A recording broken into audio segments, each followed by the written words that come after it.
Okay, then we'll go to open forum, and I think we have a gentleman here for open forum, so I'm just going to run through the rules of open forum first. The open forum will be held at the beginning of each meeting. Those wishing to speak should sign up and indicate the topic at the beginning of the meeting. A maximum of 20 minutes will be allowed for open forum. The basic guide for 3 people, 5 minutes per person. I never did figure that out. That only comes at 15 minutes. You got 20. But anyway, those speaking will state their name and address prior to speaking. Statements should be limited to issues only. Apply the golden rule during presentation. The board retains the right to respond or not, but may discuss the item. Personal and personnel issues will not be heard or discussed. So I believe we have one gentleman, Durham. Correct, yes. Would you like to address the board? Yes, please. Come on up to Sure. the chair, state your name and your issue. My name is Durham Snyder. I'm from Vesta, and this is regarding the posted no weapon sign on the door. I have prepared some words, should take about 10 minutes if that's all right.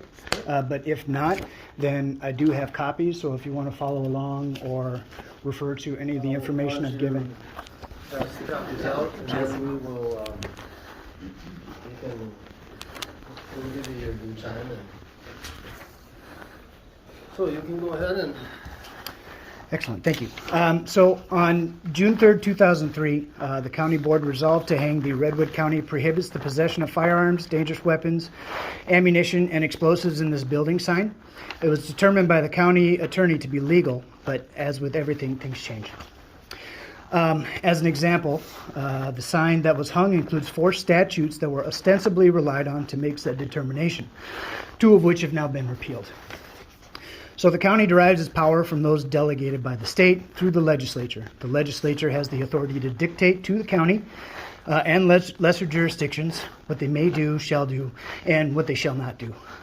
It should also be noted that if the legislature does not give a power to a county, then it is a power specifically denied. So while I cannot find any legislation within the county government sections which withheld the power to ban firearms except for some specific buildings and properties, it should be noted that the state has had so many problems with municipalities that they specifically denied municipalities the power to do so. And also many other political subdivisions of the state. So Minnesota Statute 741.633, regulating municipalities, states, the legislature preempts all authority of a home rule charter or statutory city, including a city of the first class, county, town, municipal corporation, or other governmental subdivision, or any of their instrumentalities to regulate firearms, ammunition, or their respective components to the complete exclusion of any order, ordinance, or regulation by them, except that a government subdivision may regulate the discharge of firearms, and a government subdivision may adopt regulations identical to state law. So local regulations inconsistent with this section is void. And that's quote. As can be seen, the state includes the county in its specific revocation of power over firearms regulations. So because there is no county regulation regarding the posting of no weapons allowed signs, and the state forbids the county from passing regulations which are not identical to the state's or specifically against the discharge of firearms, the county may not post the sign in question due to this statute. So the preemption of local regulations by the state is also repeated in Minnesota Statute 624.717, which states, Section 624.711 to 624.716 shall be construed to supersede municipal or county regulation of the carrying or possessing of pistols and the regulation of Saturday night special pistols. So even if one were to take Minnesota Statute 471.633 as only pertaining to municipalities, it's evident that the state does not allow any other subdivision to regulate the carry of pistols.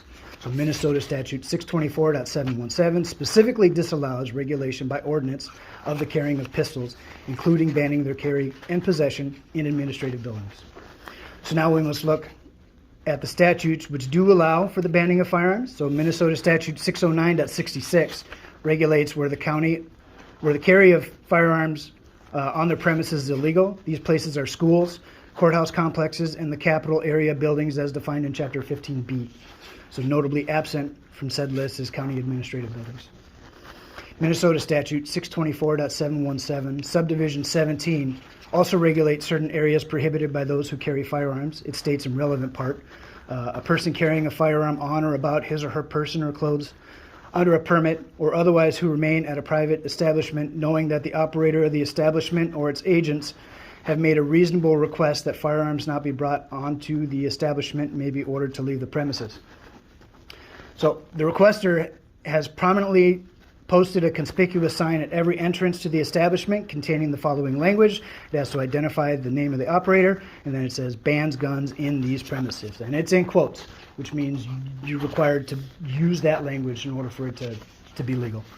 So, and then private establishment means a building, structure, or portion thereof that is owned, leased, controlled, or operated by a non-governmental entity for a non-governmental purpose. So this section requires specific language on the sign and requires the property owner to post said sign at every entrance. But the subdivision also only applies to private entities, so government subdivisions may not use this statute to justify prohibiting firearms on the premises. However, this subdivision also allows for the private entity to personally inform the firearms carrier. Even were that not the case, the sign hung on the administration building door does not meet the requirements of the statute, which makes the sign void. So there is an illustrative statute regarding the carry of firearms on universities and colleges. So Minnesota Statute 724.714, Subdivision 18 states, in relevant part, an employer, whether public or private, may establish policies that restrict the carry or possession of firearms by its employees while acting in the course and scope of employment. Employment-related civil sanctions may be invoked for a violation, and a public post-secondary institution regulated under Chapter 136F or 137 may establish policies that restrict the carry or possession of firearms by its students while on the institution's property. Academic sanctions may be invoked for a violation. So what makes it illustrative is that it is a special provision for a governmental agency, but only allows it to restrict its employees and its students. The restriction placed on students only allows for academic punishment and does not allow for criminal prosecution. And the punishment allowed for employees only relates to employment-related sanctions. And this is an inapplicable statute, as the county administrative authority is not a university. So when the sign was authorized to be posted, as noted above, the commission meeting minutes indicate the county attorney justified his position with Subdivision 5 of Minnesota Statute 624.72, which states, whoever intentionally or through coercion, force, or intimidation denies or interferes with the lawful right of another to the free access to or egress from or to use or remain in or upon public property or in like manner interferes with the transaction of public business therein or thereon may be sentenced to, and it continues. But the right of carrying a firearm is recognized by the state, and certain conditions have been stipulated through statute. And as the power to deny the carry of firearms has been withheld from the county on its administrative buildings, it would be the county that is in violation of the immediate statute. The firearms carrier is merely exercising a right, and unless they are causing a disturbance by assaulting people or brandishing a firearm or threatening to discharge said firearm, are guilty of nothing. Brandishing a firearm does not exist in statute, so we must rely on the definition of assault. So Minnesota Statute 609.02 defines assault as an act done with intent to cause fear in another of immediate bodily harm or death. The mere carrying of a firearm under the authority defined in statute can in no way be interpreted as assault. So it's very possible that at the time the sign was originally posted, it was legal to do so. It's hard to tell because the record of its implementation is sparse.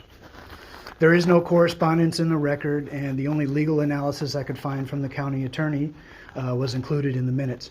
But this analysis is not only short and not considered of the people's right of access, but it is outdated in many areas, have been superseded by later legislation. As such, I am not here to ask the county for anything.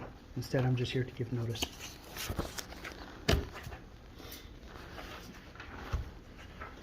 Okay, well, I'd like to thank you for your information, and we'll take it under advisement and visit with our county attorney on the situation. But very well. Thank you very much. I'm not a legal expert, so all the statutes you talked about would have to be looked into, and we'd have to go from there.